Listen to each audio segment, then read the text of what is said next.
দর্শক, ষড়ঋতুর দেশ আমাদের এই বাংলাদেশ।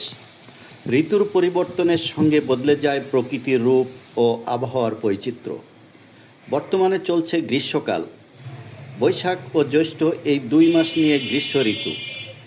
আর জ্যৈষ্ঠ মাসকে বলা হয় মধুমাস, কারণ এ সময় দেশে নানা রকম রসালো ফল পাকে, চারিদিকে ছড়িয়ে পড়ে ফলের মৌ মৌ গন্ধ।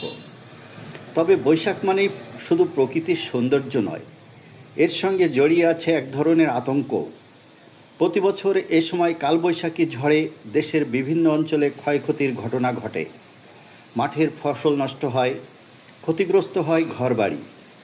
হঠাৎ করেই আকাশ কালো মেঘে ঢেকে যায়, দিনের আলো ম্লান হয়ে নামে অন্ধকার। আর ঠিক এমনই একটি পরিস্থিতির মধ্য থেকে আমি ওয়াহিদ মুরাদ এখন লাইভে আপনাদের সঙ্গে যুক্ত হয়েছি।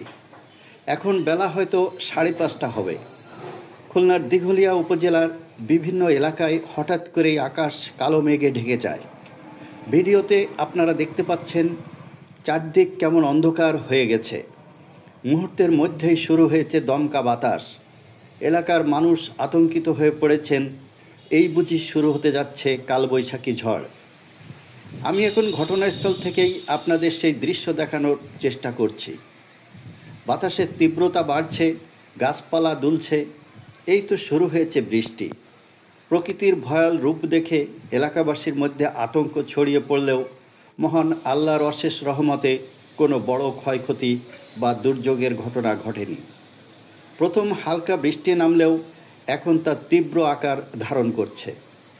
পড়ছে ঝুম বৃষ্টি। চারিদিক থেকে ঝুমঝুম আর শো শো শব্দ শোনা যাচ্ছে। এই শব্দ সব মানুষের মনকে আন্দোলিত করে।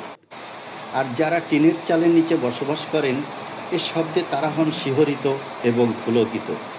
তাই তো কবিগুরু রবীন্দ্রনাথ ঠাকুর লিখেছেন, আজি ঝড়ো ঝড়ো মুখর বাদর দিনে, জানি নে কিছুতেই কেন যে মন লাগে না।